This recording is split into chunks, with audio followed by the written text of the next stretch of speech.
The thing about being underestimated by your own family is that after a while, it stops hurting. It just becomes part of the routine, like carving the turkey or pretending you actually enjoy Aunt Margaret's green bean casserole. That's what I told myself as I pulled off the main road and up the long gravel driveway to the farmhouse in rural Vermont. The sky was already turning that soft steel gray of late November, and the fields were bare, save for patches of snow clinging to the brush. I hadn't been home in 2 years, not since the last Thanksgiving, where my cousin Brian called my business just a cute little hobby. I'm Elise Carter Ellie to them, the one who left the family timber business, the one who didn't fit in, the one who walked away. But what they don't know is that I built something while they were laughing. At 39, I run a multi-million-dollar company, but today I dress down muted gray coat, plain flats, no designer labels. Not because I couldn't afford better, because I wanted to wait, let them laugh, let them underestimate me one last time. As I parked and stepped out into the cold air, I could already hear Brian's voice on the porch. The show was about to begin. Look who finally remembered where we live. Brian smirked, leaning against the porch railing like he was the sheriff of a town nobody wanted to visit. He was dressed in a puffy vest and jeans that screamed small-town royalty, holding a beer like it was a scepter. Ellie the Etsy queen, he added with a wink, prompting laughter from his sister Sarah, who stood nearby, sipping cider like she'd just stepped out of a catalog. I smiled, polite but distant. I'd perfected that expression over the years, a calm mask that concealed every jab, every insult, every memory of being told I wasn't harding enough, as if that were some kind of gold standard. "Hey, Brian, good to see you," I said, brushing past him and stepping inside. The house smelled the same wood smoke gravy cinnamon rolls, and for a moment I was 10 years old again, nervously brushing off my dress while adults whispered behind their wine glasses. Nothing had changed. Aunt Margaret stood at the kitchen island, barking orders about stuffing and cranberry sauce, her voice sharp as ever. My brother Mark was already 3 drinks in, loudly retelling some story about Wall Street, while Uncle Harold chuckled approvingly from his spot at the head of the living room. These were the people who told me I was lucky they offered me a warehouse job after grad school. These were the people who rolled their eyes when I suggested e-commerce.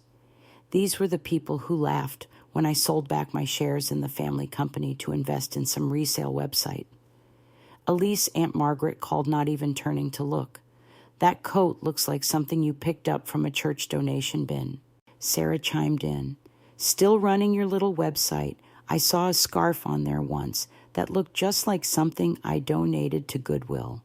The joke landed and laughter followed. Again, always laughter.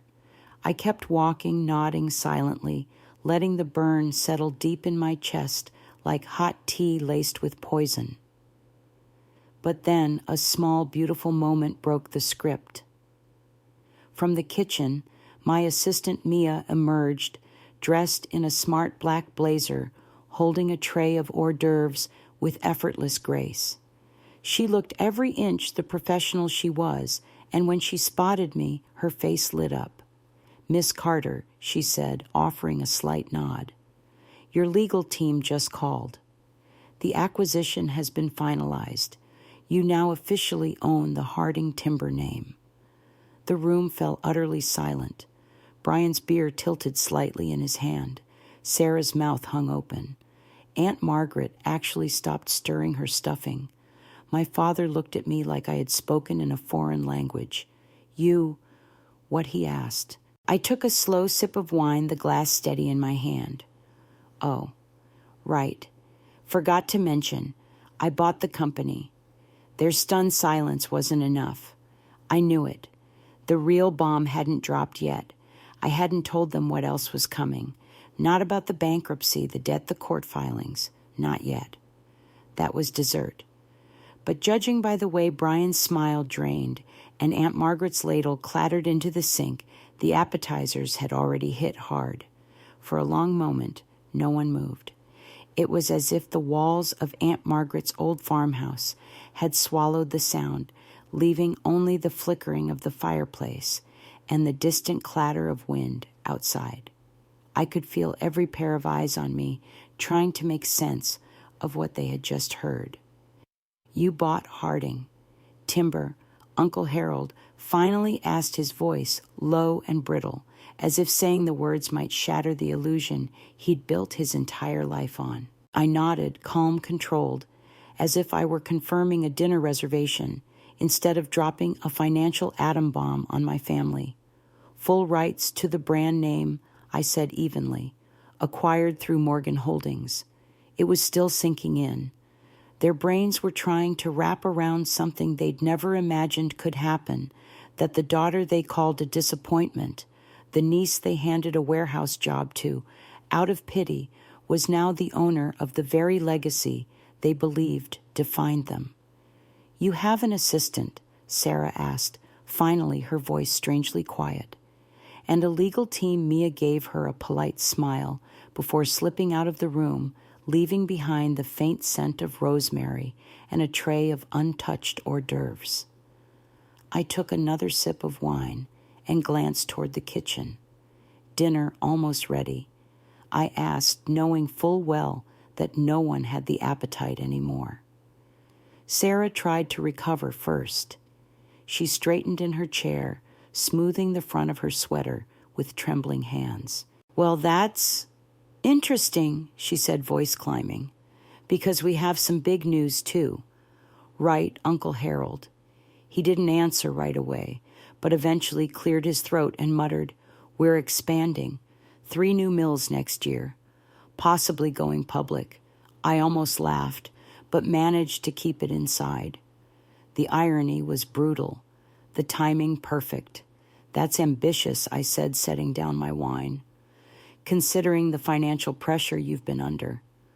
Sarah blinked. "What pressure?" I shrugged. "Well, I imagine it's hard to plan expansions when your contractors haven't been paid in 3 months and there's a lien on the central mill." Brian sat up straighter. "That's not true," he snapped. "Where are you getting that information? Public court filings," I replied. "I've been following the case. You really should read your mail more closely." My father shot me a look that used to make me shrink, but this time I held his gaze until he looked away. "Business strategy isn't really your thing," Elise, Uncle Harold muttered, his voice heavy with old arrogance. "Takes more than flipping handbags to run a company." I smiled without humor. "Apparently, it also takes paying your bills." A tense silence settled over the room again. The turkey was still in the oven, but the heat now came from something else. Discomfort, disbelief, a rising panic they were trying and failing to contain. I knew what was coming next. The financial announcement was scheduled to go public any minute now. Just a little longer. Let them sit in the suspense. Let them stew in it. I had one more course to serve, and it wasn't cranberry sauce. Aunt Margaret finally called us to the table, her voice brittle but firm, as if trying to reclaim control through sheer volume. "Dinner's ready," she announced, wielding the carving knife, like a general summoning troops. We filed in slowly, the usual holiday buzz replaced with awkward glances and tight-lipped silence. Name cards were set, as always, Sarah next to Uncle Harold, at the head Brian, across from Mark. I, as tradition dictated, was tucked down at the far end, near the fireplace, wedged between Cousin Tom and Great Aunt Ruth like an afterthought. I didn't mind. That seat gave me the perfect view of the room. It let me watch them squirm. As we passed dishes and forced pleasantries, Aunt Margaret ladled stuffing onto my plate and said, "Elise, have you thought about looking for a real job? I hear the post office is hiring." Laughter again, muted but familiar. That tone, that smugness, it had followed me all my life. I remembered the day years ago when I presented a full modernization proposal for Harding Timber, complete with projections, logistics, and market trends. I'd poured 2 years of my MBA into that pitch. Uncle Harold had skimmed it, then folded his hands like a pastor about to scold a child. "The warehouse will be good for you," he'd said. "It'll teach you humility." I'd walked away instead, sold my tiny block of shares back to them for pennies. They thought they were cutting dead weight. I used the cash to invest in a fledgling luxury resale startup no one had heard of. They didn't care enough to ask. That company, it now owned 30 designer boutiques and 6 online platforms. And as of this morning, its first full-scale manufacturing branch, Harding Timber, renamed Eclipse Manufacturing. My mother tried to change the subject, asking about the weather in New York. I answered politely, knowing she was just trying to keep the peace. But peace was long gone. Sarah leaned in, smirking. "Didn't that resale company you loved get bought out, Eclipse, right? I heard someone acquired them." "They did," I said softly. "Last year." "See," she said, turning toward Uncle Harold. "Thank God we didn't listen to her. That thing probably folded." My phone buzzed in my coat pocket. I didn't check it. I didn't need to. I already knew what it said. The bankruptcy had just hit the wire. Timing was everything. "You okay?" My father asked, irritation rising. "Trouble with your little side hustle?" I calmly set my phone on the table. "No, just got confirmation that Harding Timber's bankruptcy has been approved by the court." A hush fell across the table. Sarah's fork slipped from her fingers. Uncle Harold's face blanched. "What did you just say?" he asked, voice hoarse. "Chapter 11 approved," I replied, reaching for a roll. "Though with your liabilities, I'd say Chapter 7 isn't far behind." They stared at me like I'd flipped the table. No one touched the food. But this was only the beginning. The papers were signed, the creditors alerted, and my team. They were already on their way. Uncle Harold sat frozen, his hand hovering above his untouched plate, as if he couldn't quite process the words. "That's not possible," he muttered, though the tremor in his voice betrayed him. Brian looked like someone had just pulled the ground out from under him. "How would you even know that?" he demanded, his voice rising. You're not involved in that." I gave a faint smile, the kind you save for someone who's just realized they're 2 moves from checkmate. "Oh, I didn't mention," I said, reaching into my handbag, the one they probably assumed was a knockoff. I pulled out a slim manila folder and placed it gently beside my wine glass.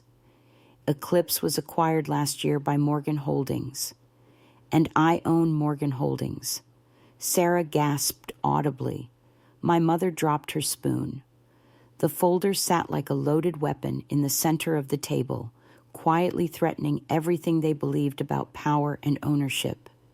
"You're lying," Uncle Harold croaked, his voice almost childlike now. "This is some kind of joke."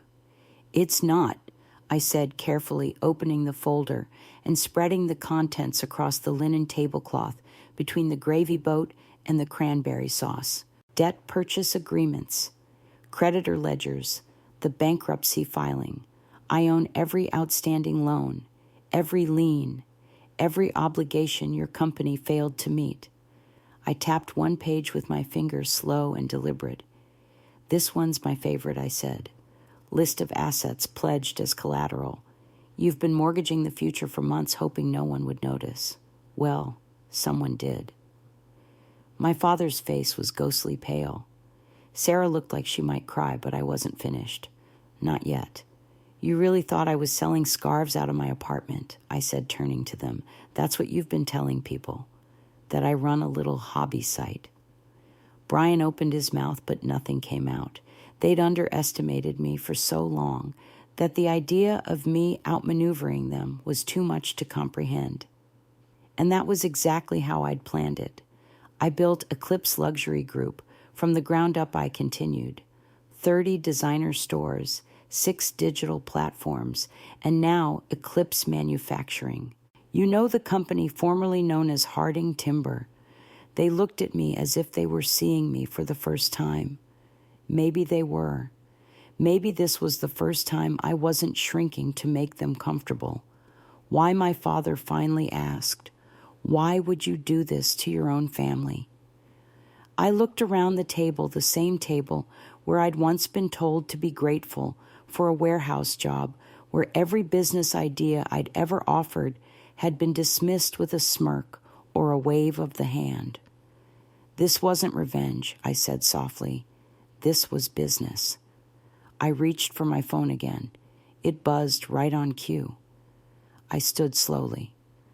"Excuse me, that's probably my assistant with the final paperwork." And just like that, I stepped into the hallway, leaving them to sit with the silence they had built all by themselves. The hallway felt cooler than the dining room, like stepping into a different season.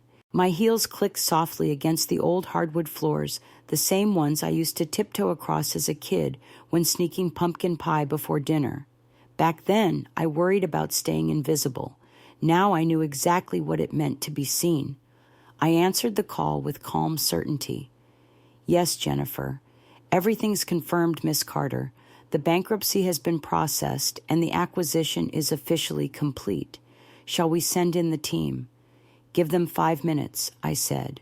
"Let the news settle." I hung up, took a breath, and looked out the window at the darkening sky. It had started to snow just barely, but the flakes caught the porch light like little sparks, delicate but undeniable. When I returned to the dining room, the energy had shifted. They were all gathered around Uncle Harold's phone, scrolling frantically, reading emails and court alerts they'd never expected to see. Their faces were pale brows, furrowed shoulders tense. Sarah was clutching her napkin like it could save her. Brian kept muttering under his breath something about lawyers and mistakes. "Well," I said, sliding back into my seat, "shall we talk next steps?" My tone was light conversational. It wasn't cruelty, it was clarity. "My team will be here shortly with the acquisition proposals," I continued. My mother looked like she might faint. "Team," she repeated barely above a whisper, and right on cue, the doorbell rang. I checked my watch, then nodded. That would be them. Brian shot up from his chair. "Now wait just a minute." He started, his voice filled with shaky outrage. "You can't just—" "Actually," I said, cutting him off gently, "I can." I turned toward Uncle Harold. "You've defaulted on over $142 million in loans I now control. That gives me 2 options. We can work together on a structured buyout and phased transition, or—" I paused, letting the silence work its way around the room. "Or I initiate forced liquidation first thing Monday morning."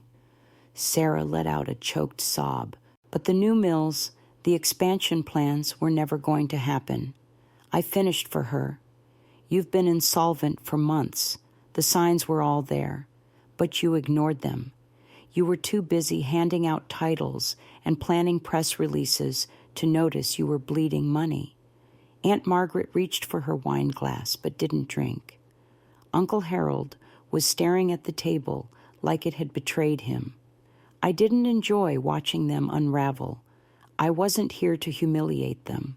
I was here to take what was mine and save what was left. As the front door opened and the first of my attorneys stepped in, dressed in a navy suit and carrying a leather briefcase, I stood. "Please," I said calmly, "help yourselves to some dessert while we get started." They didn't move, but I did, and I wasn't stopping now. The dining room, once the heart of holiday laughter and idle gossip, now resembled a boardroom. My team moved with quiet efficiency, placing folders in front of each key family member. Aunt Margaret looked physically ill. Uncle Harold's jaw was clenched so tightly I could see the vein pulsing in his temple.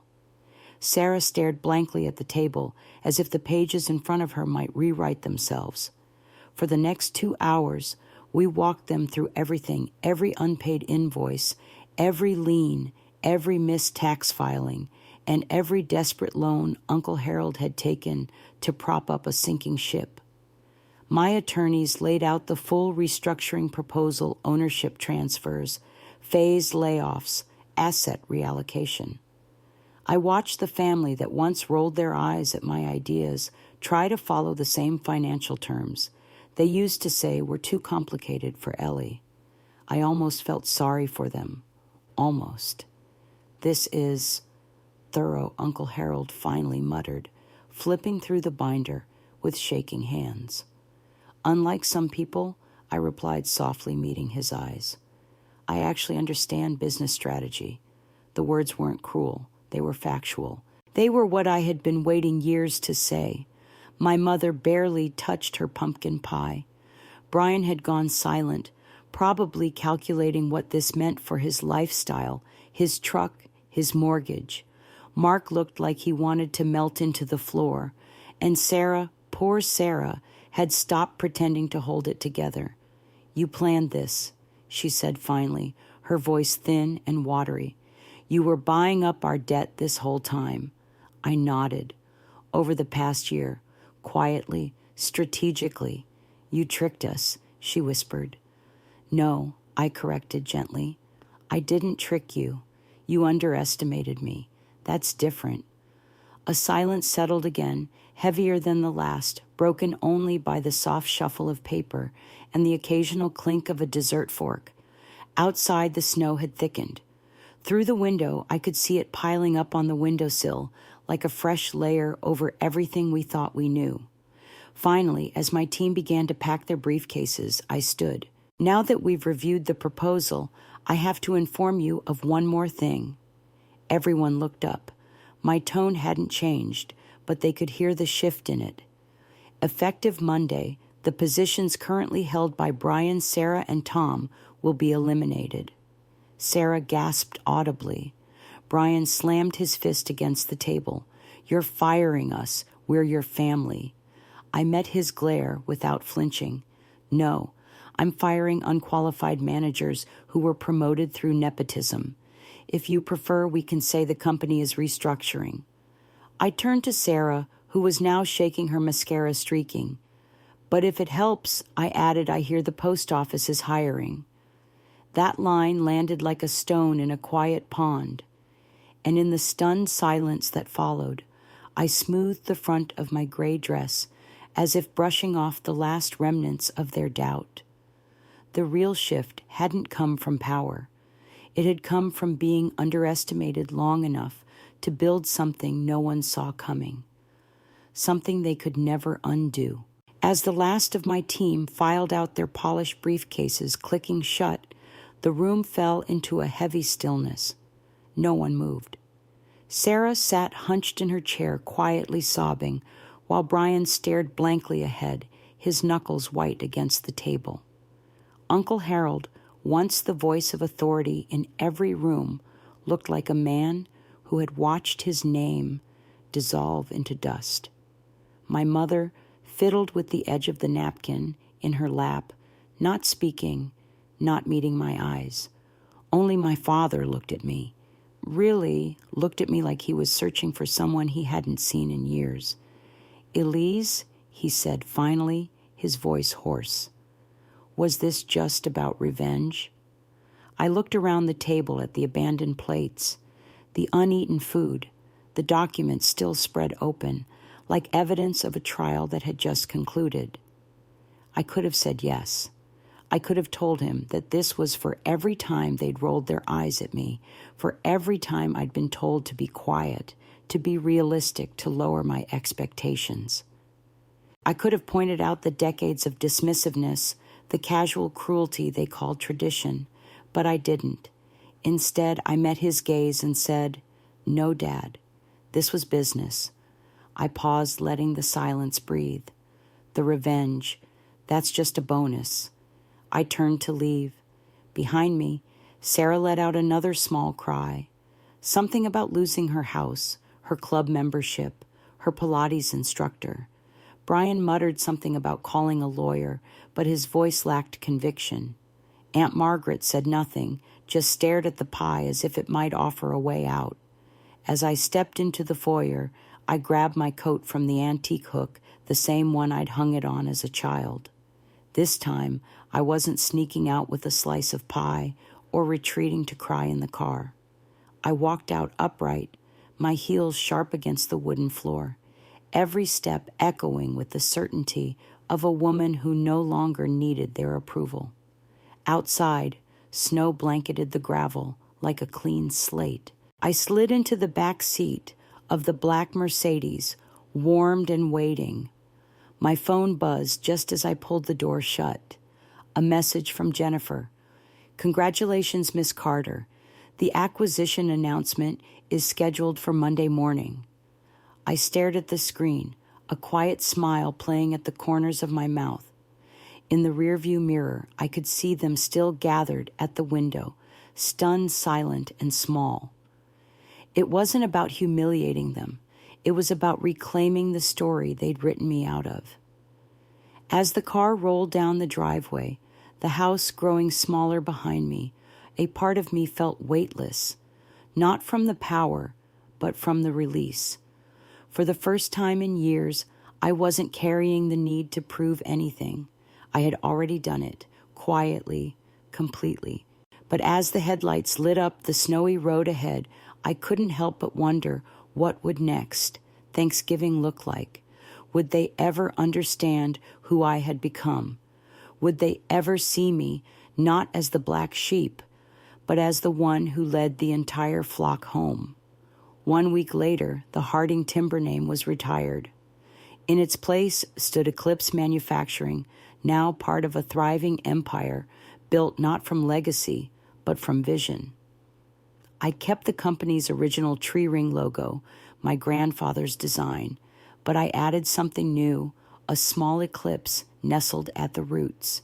It was subtle, symbolic, proof that the one they once dismissed had quietly grown beneath them, patient and unstoppable. I didn't return for Christmas. I was in Milan closing another deal, surrounded by people who saw my value before I had to prove it. But I did send a card to each family member, embossed with the Eclipse logo. Inside, just one sentence: "Thank you for the lessons on loyalty, loss, and resilience." In time, I stopped needing them to say they were wrong. I had become someone I could be proud of, not out of spite, but strength. Sometimes betrayal is just the fire that forges your purpose. Loyalty means little when it's conditional, and rebirth. It often begins in silence. Real power doesn't announce itself. It arrives at the table it was once denied. If you've ever been underestimated, overlooked, or pushed aside, don't fight for their seat. Build your own table. Share your story below, and if mine moved, you subscribe. This is just the beginning.